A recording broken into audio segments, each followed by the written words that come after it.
graça e paz. Que bom que nessa fria e bonita manhã de domingo, você decidiu acordar. Decidiu vencer a força quase irresistível do cobertor quentinho, sair da sua cama, tomar o seu café e vir cultuar o Senhor. Foi uma decisão que você tomou. Todo dia tomamos tantas decisões. O momento de vida em que você se encontra hoje é resultado de decisões que você tomou lá atrás. Principalmente quando criança, né? Se não foi a decisão que você tomou, decisões que tomaram por você. Decisão que seus pais tomaram. Em que escola te matricular, né? Que amigos permitir fazer parte do seu círculo mais próximo. Decisões que professores tomaram de gente importante. A vida é tomada, ela é resultada de decisões. Você está hoje onde está, porque decidiu estudar ou não estudar. Decidiu se preparar para alguma coisa importante ou deixou a vida te levar. Você está onde está porque um dia decidiu se casar ou permanecer solteiro. Ou teve que decidir, é uma decisão das mais importantes, com quem casar. Você definiu critérios, decidiu por isso. E principalmente, você um dia decidiu permanecer no controle, ou aparente, ou ilusório controle sobre a própria vida, ou entregar para alguém mais competente para essa principal tarefa de conduzir a nossa vida. E a maioria aqui de nós entendeu que Jesus Cristo era essa pessoa mais competente. E por isso nós nos entregamos em confiança a Ele. Essa manhã nós vamos falar sobre decisões. E eu quero convidá-los a ler comigo o livro do profeta Daniel, capítulo 6. Daniel 6. Diz aqui a palavra de Deus.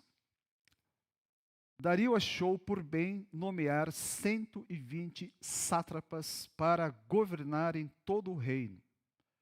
E colocou 3 supervisores sobre eles, um dos quais era Daniel. Os sátrapas tinham que prestar contas a eles para que o rei não sofresse nenhuma perda.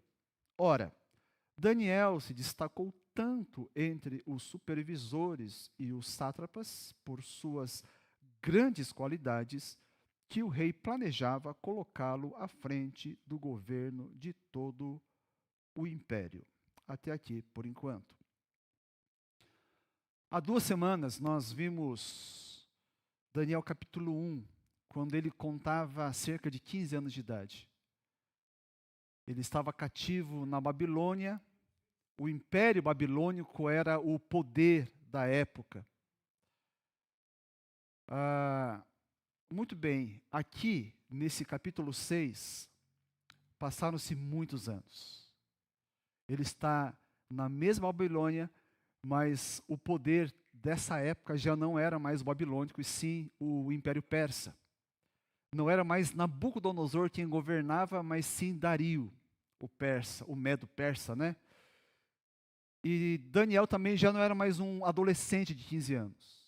Ele contava espantosos 80 anos de idade. Já era um idoso. Para a decepção de alguns que já assistiram na sessão da tarde o filme Daniel na Cova dos Leões, que retrata ele um mocinho, né? A não ser que ele tivesse tomado um banho de botox, aquilo está totalmente errado. Daniel, depois de tanto tempo, a gente vê aqui um homem que conserva sabedoria. Vejam só que coisa interessante. O homem era sábio. E por causa dessa unção de sabedoria que Deus lhe confiara, ele estava numa posição de destaque no reino persa. E o Império Persa, irmãos, era tão vasto que ia desde lá no lado oeste, né, Grécia, até descendo mais no Egito, até as fronteiras da Índia. As margens dos principais mares daquela região fazia parte ali do Império Persa, desde o Mar Cáspio, o Mar Mediterrâneo, né, o Golfo Pérsico, toda aquela região ali fazia parte, então, do Império Persa. E um lugar tão vasto, uma região tão vasta, óbvio que o governo não podia ser centralizado numa única pessoa. Então, o imperador Dario, ele dividiu em 120 satrapias, províncias, né, como se fossem pequenos estados, ali para poder dirigir melhor. E sobre esses 120, ele escolheu 3 supervisores para cuidar de tudo. E Daniel era um desses 3.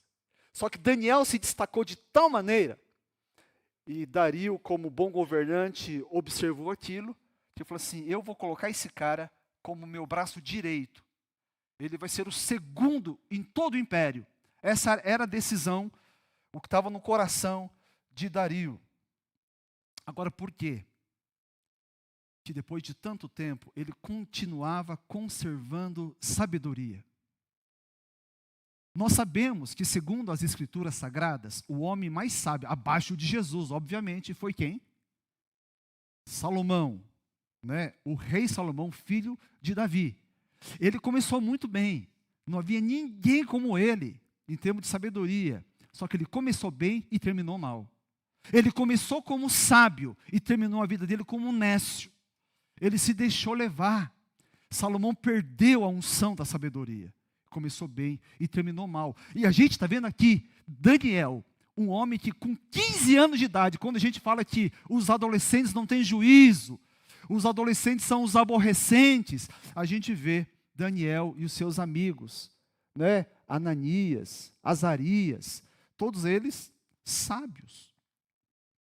E ele aqui com 80 anos de idade continuava sábio. Qual que era o que o ajudou a conservar essa sabedoria? Provérbios capítulo 9, versículo 10. Olha o que diz a palavra de Deus. O temor do Senhor é o que, irmãos? E o conhecimento do santo é entendimento. O temor do Senhor.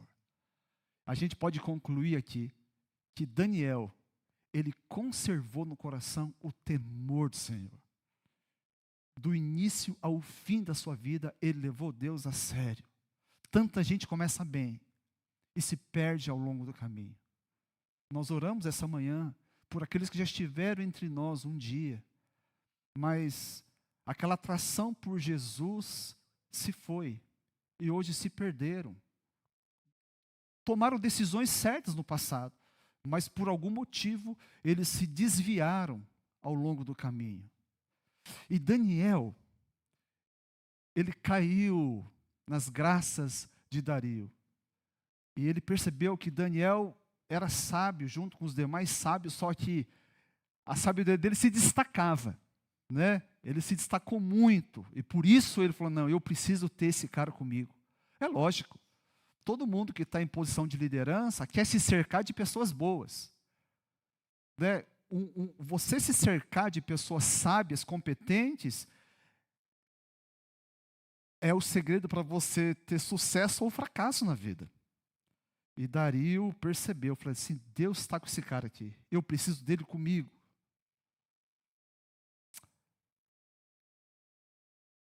Agora,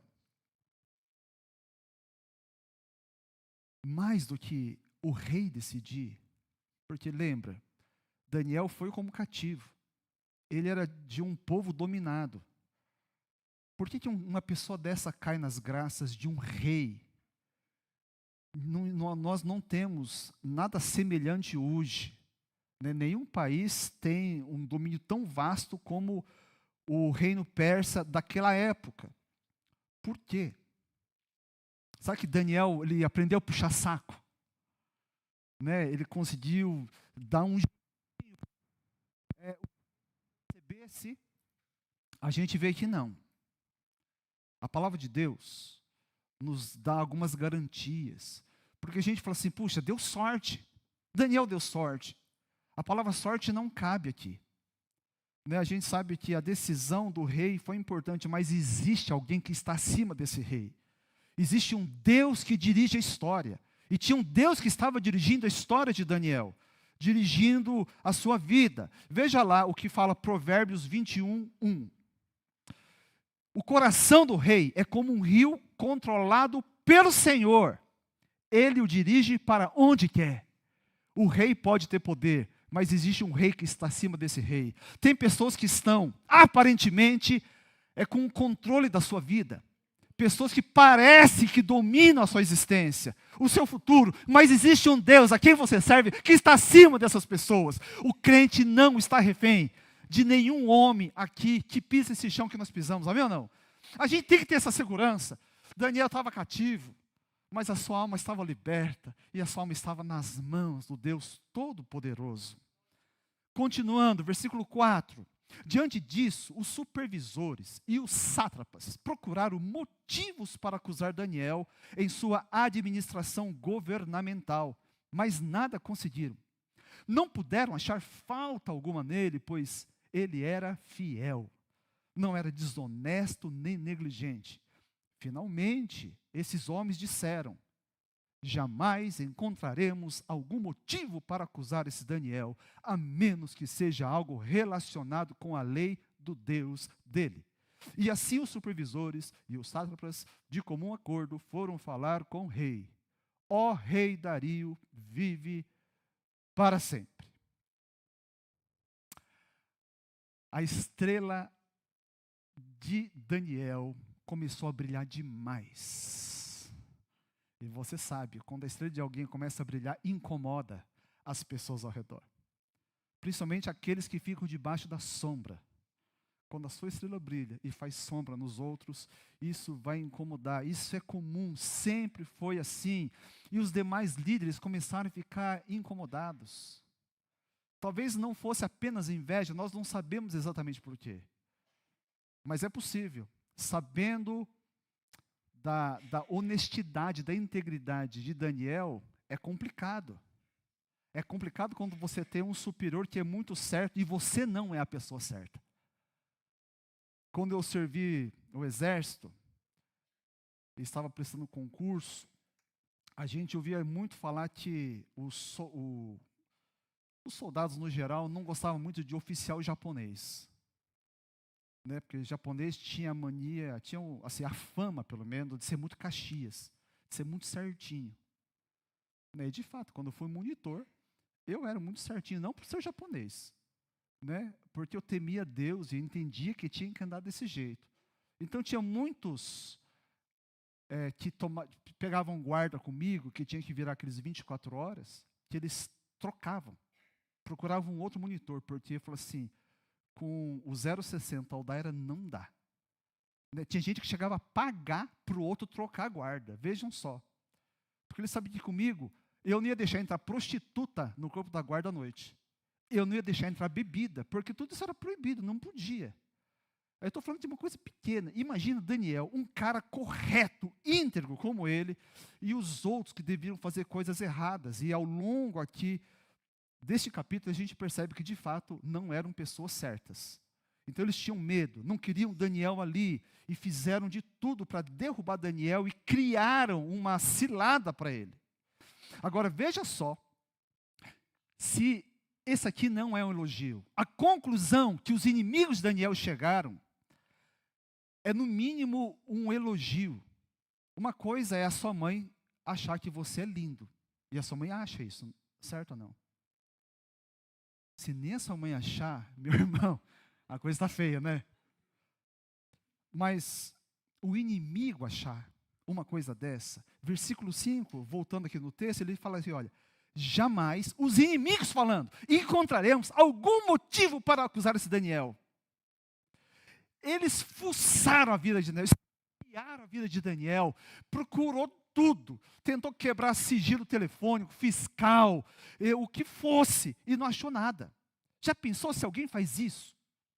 Alguém investiga a sua vida, tem acesso ao histórico da sua internet, né? Você ficaria tranquilo? fizeram de tudo com Daniel e não acharam. Já pensou se o inimigo chega e fala assim, nossa, não dá. O José, esse cara é certo demais. Não tem, eu procurei, não achei nada. Por isso você casou com ele, né, Maria? Um homem desse, até eu casaria se fosse mulher. Mas eles não acharam. Eles estavam tramando, então, a morte contra Daniel. Agora, é curioso que, ao que tudo indica, Daniel estava meio assim, alheio a essa movimentação do submundo palaciano. Mas não era problema. Tem gente que fica assim, muito preocupado. Estão querendo puxar meu tapete, pastor.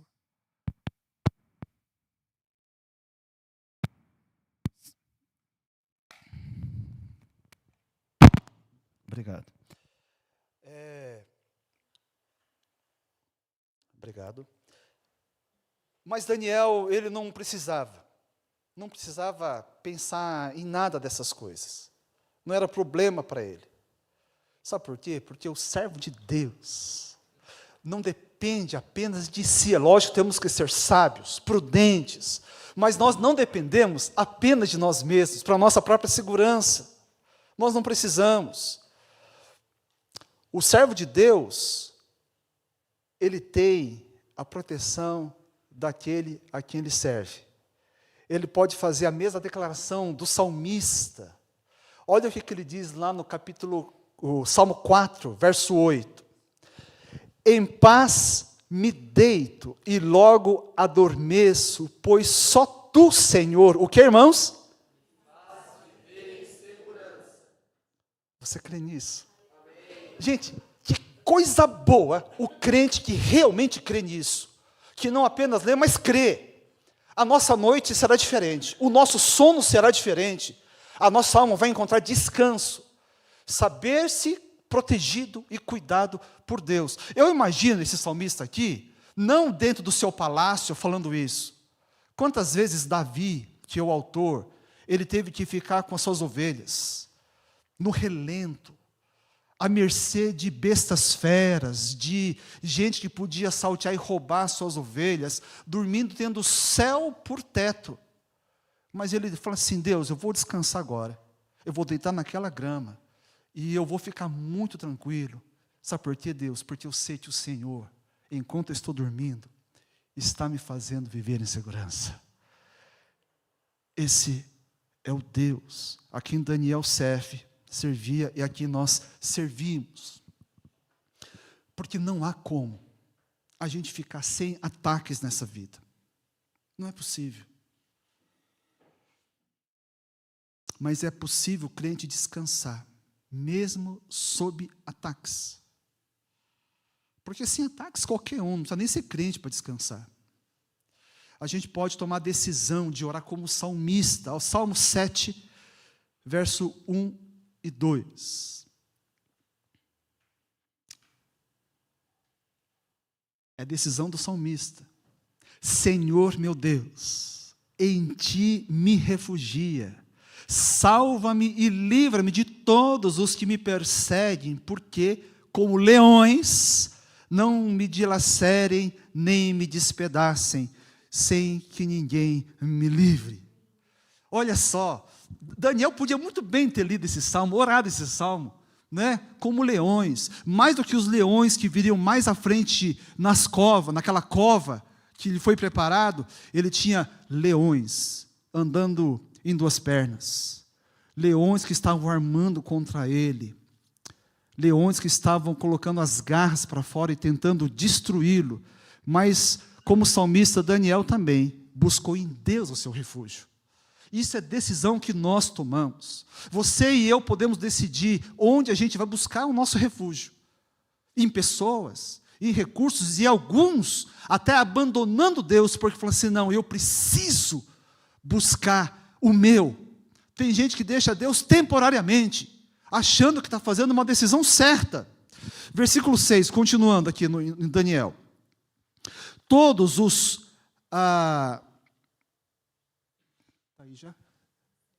supervisores reais, os prefeitos, os sátrapas, os conselheiros e os governadores concordaram em que o rei deve emitir um decreto ordenando que todo aquele que orar a qualquer Deus, ou a qualquer homem nos próximos 30 dias, exceto a ti, ó rei, seja atirado na cova dos leões. Agora, ó rei, emite o decreto e assina-o para que não seja alterado conforme a lei dos medos e dos persas, que não pode ser revogado. E o rei Dario assinou o decreto. Quando Daniel soube que o decreto tinha sido publicado, foi para casa, para o seu quarto, no andar de cima, onde as janelas davam para Jerusalém. 3 vezes por dia ele se ajoelhava e orava, agradecendo ao seu Deus, como costumava fazer. Então, aqueles homens foram ver e encontraram Daniel orando, pedindo ajuda a Deus. Assim foram falar com o rei acerca do decreto real. Tu não publicaste um decreto ordenando que nos próximos 30 dias, todo aquele que fizesse algum pedido a qualquer Deus, ou a qualquer homem, exceto a ti, ó rei, seria lançado na cova dos leões? O rei respondeu, o decreto está em vigor, conforme a lei dos medos e dos persas, que não pode ser revogada. Bom, aqui está claro que Dario estava cercado por cobras, né? Gente que faria o que fosse preciso, inclusive enganar o próprio rei para conseguir o que quer. Está vendo?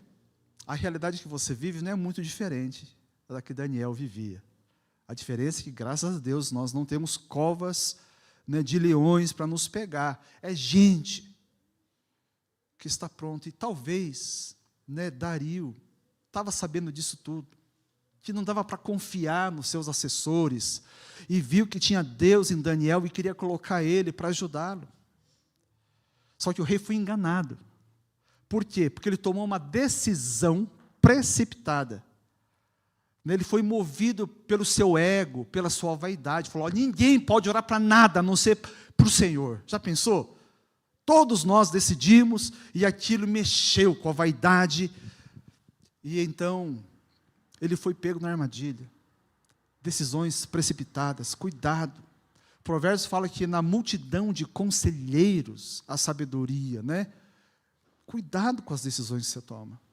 Eu quero chamar atenção aqui para os maridos, viu? Eu estou dentro. Muitas vezes a gente não quer consultar a esposa, porque sabe que a esposa vai dizer não. Né? Então a gente já sabe, só a ideia de que a esposa vai falar não, talvez já tenha a resposta aí. Não é por aí. Porque se tem alguém que é parceira e que é o melhor para você, é a sua esposa. Os filhos. Né? Tem filhos que consultam os pais quando sabe que os pais vão dizer sim, né? Ô filho, muito bem. Não, é isso aí mesmo. Né? Que sabe a decisão. Agora, quando sabe que, ou desconfia que vão falar não, o que faz? Não consulta. E tem filho mais esperto ainda, né? Não, isso aqui minha mãe vai falar não. Eu vou falar para o meu pai. Não é verdade? O meu filho está querendo trocar a bis por uma moto, mais potente. Com quem que ele vem conversar? Né? Papai. Né? Porque mamãe que é o menor. Sabe que a minha mãe, quando eu era jovem, e eu queria comprar, eu já tive 7 motos diferentes. Aí eu ia falar assim para ela, assim, eu estou querendo comprar uma moto. Aí eu falei, qual moto? Eu falava assim, quero comprar uma, na época, CB400. Eu falei, não, é muito grande, compra 200. Ela sempre devia pelo meio. A estratégia, eu vou comprar uma CB750. Não, compra uma 350. Eu comprei 350. Né? Esperteza de filho, não faça isso em casa, viu? Mas decisões precipitadas é um perigo. Agora, Daniel, ele não decidia por vaidade, por ego, mas ele era movido por princípios. Daniel, sabe que quem tem princípios estabelecidos não fica refém de circunstâncias, de momentos. Nunca é pego de surpresa, né? Muito menos é vitimado pela vaidade, não. Porque quem tem princípio, as decisões já foram tomadas lá atrás. Quando chega na hora de decidir, não tem que decidir. Não tem que decidir. As moças solteiras da igreja, por favor, levanta a mão, as moças solteiras. As mãos solteiras. Júlia, quando você casou, não estou sabendo. Ah, tá. As moças dessa igreja, né, são consagradas, são bonitas. E em nome de Jesus vão constituir um bom casamento. Sabe por quê? Porque elas têm princípios. Quando chega qualquer gabiru da vida, fala assim, olha, eu gostei de você, eu quero namorar. Primeira coisa que você vai ver o que é. Se o cara é um crente no Senhor Jesus ou não. Tá certo ou não? Oxe. Não, eu quero ver elas falando. Né, Tami? Sua mãe está voltando aqui. Não tem que decidir. Ela não tem que falar assim, não, eu vou pensar. Não tem que pensar, já está pensado lá atrás. Porque falou assim, se não for alguém de Deus, eu não quero. Já percebe, princípios. Daniel era um homem que tinha princípios. Ele não precisou fazer escolhas entre o decreto real e sua lealdade a Deus. A lealdade a Deus era inegociável, né? Aquele Deus que sempre esteve com ele, sempre foi fiel, que nunca o desampararam, ele não podia deixar. Os princípios de Daniel já decidiram por ele, já escolheram por ele, já definiram os passos antes mesmo de serem dados. É bom ter princípio, por isso o crente se agarra à palavra de Deus. Daniel, ele estava fisicamente cativo, mas a alma dele era livre, e porque era livre, podia tomar decisões, ele tinha o poder de decidir. E a sua decisão dirigia a sua vida, sabe? As suas decisões. As suas decisões dirigem os rumos da sua vida. Por isso é muito importante. Né? Daniel poderia ter pensado, bom, o que tem só 30 dias, não é? 30 não é para o resto da vida. É só 30 dias que eu vou ficar sem orar. Qual o problema? Ou então ele podia falar, desculpa de muito crente, eu não tive escolha, é o meu chefe. Ele mandou, eu tenho que obedecer. Isso é conversa. Não é? Quando eu fui para o Japão, eu tinha alguns princípios muito simples. Né? Eu tinha decidido na minha vida, assim, eu não vou encher minha cara de álcool. Eu nunca fiquei nem perto de embriagar, porque não vou. E aí teve um jantar oferecido pela empresa, e o presidente da empresa estava lá, e ele estava perto de mim, e ele pegou a garrafa de saquê, né, e encheu o meu cálice ali. Eu falei assim, o pessoal falou assim, você tem que beber. Eu era o único crente, meus amigos sabiam que eu era crente. Eu falei assim, eu não vou beber. Eu falei, não, tem que beber. Eu falei assim, por que eu tenho que beber? A decisão é minha. Ele colocou. Não vou beber. Mas você vai ser mandado embora, o problema é dele. Vai perder um excelente funcionário. Né? Eu falei assim, está vendo? A decisão não está, a decisão era minha. Eu podia escolher. Não tem escolha. Lógico que tem escolha. Sempre a gente tem escolha. Ser fiel a Deus ou não ser fiel. Não estou falando que beber saquê seja pecado, viu? Eu não vou falar. Agora, se beber saquê e dirigir, está pecando, porque é crime, né? Dá bafômetro e vai ficar feio. Mas, enfim, a gente tem a decisão, eu tenho escolha. Daniel, ele decidiu manter a sua relação com o Senhor, como sempre foi. Sabe? Relação cultivada por décadas. Lembra? Ele estava com 80 anos aqui. Ele poderia até ter buscado, e crente faz isso, pastor, não tem um jeito na Bíblia de eu poder fazer isso. Não, ele podia falar, não, vou buscar uma brecha nas Escrituras, para eu poder ficar, né, mudar um pouco. Olha só, ele nem precisava buscar, porque não existe nenhuma lei na Bíblia que fala que o crente tem que orar 3 vezes por dia. Então ele podia falar, bom, a Bíblia não manda e eu não vou fazer. Muito menos tem uma lei que fala assim, você tem que abrir a janela, né, ir lá no segundo andar e orar na frente de todo mundo. Não precisava, ele podia entrar debaixo da cama, podia fazer qualquer coisa, mas ele manteve. É uma decisão que ele tomou, porque ele sabia que o poder sobre a vida e a morte não está na mão de nenhum homem sobre a face da terra. O poder sobre a vida e a morte está nas mãos de Deus. E a possibilidade dele morrer, que ele podia sim morrer, era uma questão muito menor, uma questão pequena, em relação à sua relação com Deus. E presta atenção, as decisões que nós tomamos, revelam com clareza quem ou o que, de fato, ocupa o nosso coração. É isso, é simples assim, né? Aponta para o seu para os seus valores. Por exemplo, quando você tem que decidir entre lucro ou integridade, o que você decidir vai mostrar o que está aqui. Entre prazer e fidelidade, o que você escolhe? Ou o que você tem escolhido? Família ou promoção? Eu conheci um irmão, que ele já estava no estado, ele estava no posto que ele não podia mais crescer, funcionário público, concursado, ganhava muito bem. Para ele crescer, ele teria que ir para Brasília, onde é o centro ali, para crescer. Ele fez as contas, a família estava bem, ele estava bem, já ganhava muito dinheiro, né? E ele pegou, e principalmente a família, a igreja dele estava lá. Ele abriu mão, ele falou assim, pastor, eu falei, não, tá bom assim. Né? É interessante crescer? É. Mas quais são os custos? É errado a promoção? Não é errado. Só que os valores dele é que definiram. Ele falou, não, para mim a família é mais importante. Eu não vou, eu vou ficar. São os seus projetos pessoais, ou a missão que Deus tem te confiado, que é tão pessoal também. A verdade, né, o verdadeiro dom do coração é que vai decidir. O verdadeiro dom do seu coração é que vai definir o sim ou não. Seguindo aqui, versículo 12. Então disseram ao rei, Daniel, um dos exilados de Judá, não te dá ouvidos, ó rei, nem ao decreto que assinaste. Ele continua orando 3 vezes por dia. Quando o rei ouviu isso, ficou muito contrariado e, como estava decidido a salvar Daniel, até o pôr do sol fez todo o esforço que pôde para livrá-lo. Mas os homens lhe disseram, lembra-te, ó rei, que conforme a lei dos medos e dos persas, nenhum decreto ou edito do rei pode ser modificado.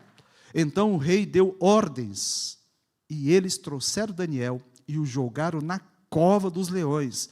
O rei, porém, disse a Daniel, que o seu Deus, a quem você serve continuamente, o livre. O texto diz que o rei estava decidido. O rei fez o impossível para tentar salvar Daniel. Talvez salvar o próprio reino dele. Daniel era a chave.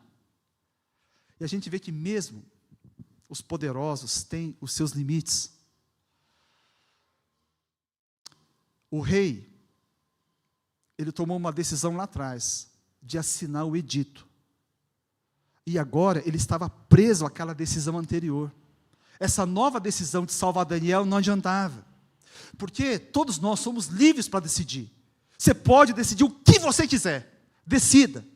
Agora, uma vez decidido, eu e você somos escravos das consequências dessa decisão. Você mergulhou, vai ficar molhado, não tem jeito. Toda a riqueza daquele rei não podia salvar Daniel. Já pensou? O poder do grande exército persa, com todo aquele poder, nada podia fazer por Daniel. O melhor dos médicos da Pérsia, nada poderia fazer por Daniel depois, né, dele ser jogado aos leões. O homem mais poderoso na face da terra não pôde fazer nada por Daniel. Em quem você tem confiado? Para te ajudar a crescer, para te ajudar a avançar, para te livrar de alguma enrascada. Em quem você tem confiado? Nem o rei pôde fazer alguma coisa por Daniel, mas o Deus de Daniel, e eu espero que seja o seu Deus, porque Ele é o meu Deus, não conhece limites. Não há impossíveis para Deus, diz a palavra do Senhor. A gente sabe que Deus é aquele que faz parar o sol sobre Gibeon e a lua sobre o vale de Aijalon, diz as Escrituras. Deus faz com que a fornalha de fogo ardente se transforme num jardim, para que o seu servo venha passear. É aquele que faz uma multidão de 5.000 homens famintos ser alimentados com 5 pães e 2 peixes. Deus sustenta a vida de um homem quando ele é seu servo. Deus tem um propósito, 3 dias, no fundo do mar, no ventre de um peixe. Esse é o Deus em que nós cremos. Deus traz à existência aquilo que não existe. Esse é o nosso Deus. Lembre-se dessa verdade antes de tomar decisões. Deus pode todas as coisas. E é diante dele que a sua igreja se encontra nessa manhã. Verso 16. Taparam a cova com uma pedra, e o rei a selou com o seu próprio anel-selo e com os anéis dos seus nobres, para que a situação de Daniel não se modificasse. Tendo voltado ao palácio, o rei passou a noite sem comer e não aceitou nenhum divertimento em sua presença. Além disso, não conseguiu dormir. Logo ao alvorecer, o rei se levantou e correu para a cova dos leões. Quando ia se aproximando da cova, chamou Daniel com voz aflita: Daniel, servo do Deus vivo, será que o seu Deus, a quem você serve continuamente, pôde livrá-lo dos leões? Daniel respondeu: ó rei, vive para sempre. O meu Deus enviou seu anjo, que fechou a boca dos leões. Eles não me fizeram mal algum, pois fui considerado inocente à vista de Deus. Também contra ti não cometi mal algum, ó rei. Do que Deus pode te salvar? Que tipo de salvação você está precisando? Que perigo você tem enfrentado? Daniel era leal ao seu rei. O rei amava Daniel, mas Daniel não podia contar com a ajuda do rei. O rei estava com as mãos atadas. Mas ele tinha um Deus. Ele tinha um Deus em quem depositar sua confiança. Em que ou em quem você tem depositado a sua confiança? Salmo 27. Alguns confiam em carros e outros em cavalos. Mas, o que, irmãos? Não, alguns confiam em carros e outros em cavalo, mas... Amém, irmãos? É essa a nossa confiança, é nele que nós confiamos. Salmo 121, verso 1 e 2. Levanto os meus olhos para os montes e pergunto: de onde me vem o socorro? Qual a resposta sua?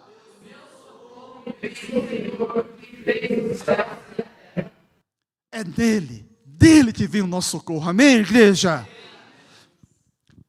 Verso 22. O rei muito se alegrou e ordenou que tirassem Daniel da cova. Quando o tiraram da cova, viram que não havia nele nenhum ferimento, pois ele tinha confiado no seu Deus. E por ordem do rei, os homens que tinham acusado Daniel foram atirados na cova dos leões, juntamente com as suas mulheres e seus filhos. E antes de chegarem ao fundo, os leões os atacaram e despedaçaram todos os seus ossos. Pela fé, diz Hebreus. Sabia que Hebreus fala desse texto? Fala que pela fé, as bocas dos leões foram fechadas. O impossível, o impensável, o inimaginável aconteceu. Deus pode te surpreender com coisas novas, inéditas. Não limite o poder de Deus na sua vida. E a gente limita não confiando no Senhor, não descansando nele até o último momento.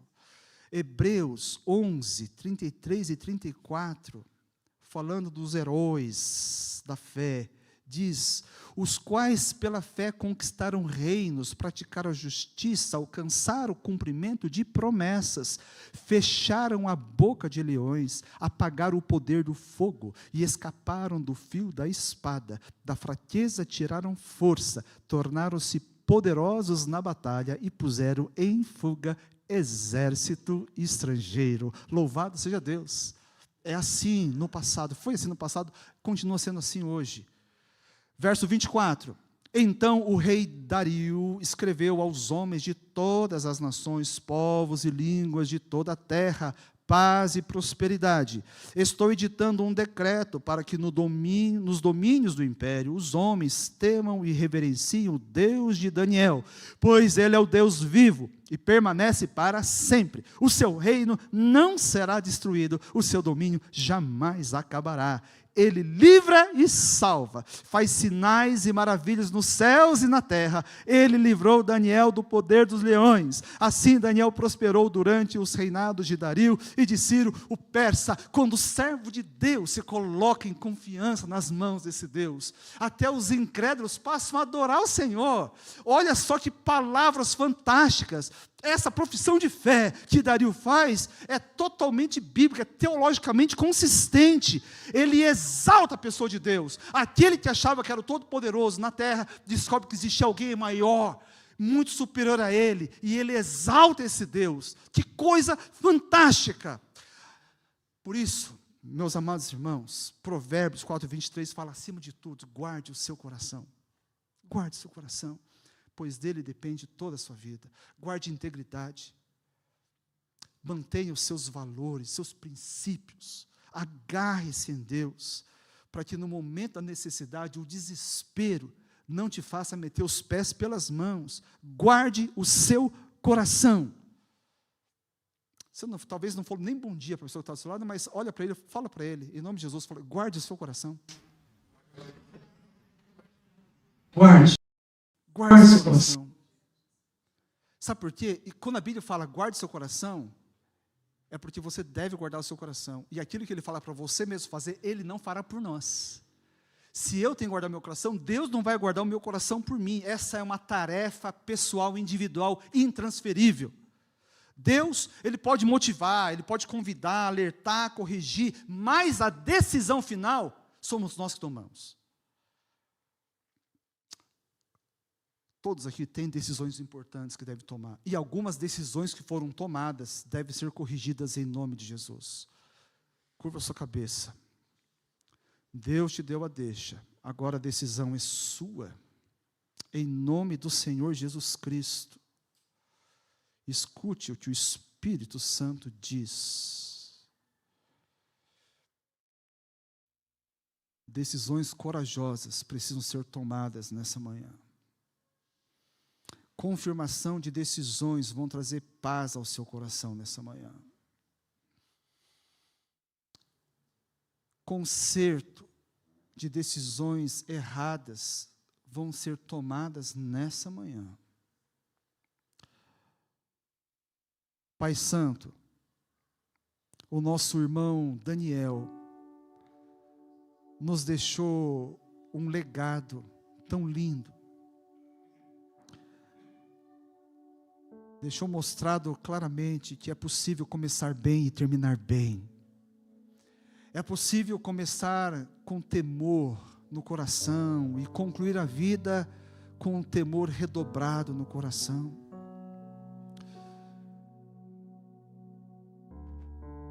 Nos ajuda, Senhor, a fazer a leitura correta da realidade que nos cerca.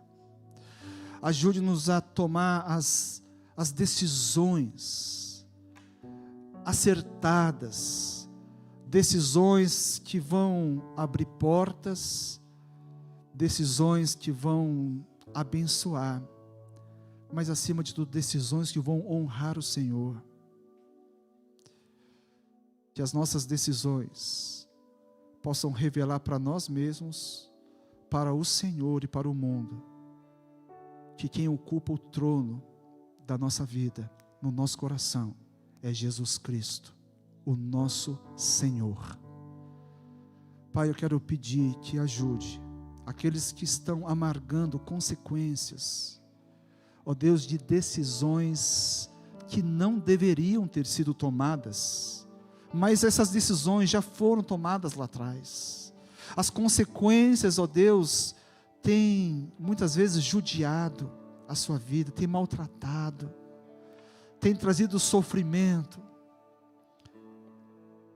Assista-os com a sua misericórdia, ó Deus, e que possam experimentar novos caminhos abertos pelo Senhor, para que possam remediar a situação, possam voltar-se para Ti, cada um aqui, cada um de nós. Deus, em nome de Jesus, nos perdoe, ó Deus, as decisões que ofenderam o Espírito Santo, decisões, ó Deus, que bagunçaram a nossa família, bagunçaram a nossa própria vida, bagunçaram a carreira profissional. Queremos manter integridade e o temor do Senhor, que é o princípio da sabedoria. Obrigado, Senhor, porque Jesus Cristo é o expert em consertar coisas quebradas, conserta as vidas quebradas. Mas queremos seguir com sabedoria, para não ser mais necessário o conserto de vidas quebradas, mas a sustentação de uma vida próspera e abençoada. Nós oramos no nome de Jesus.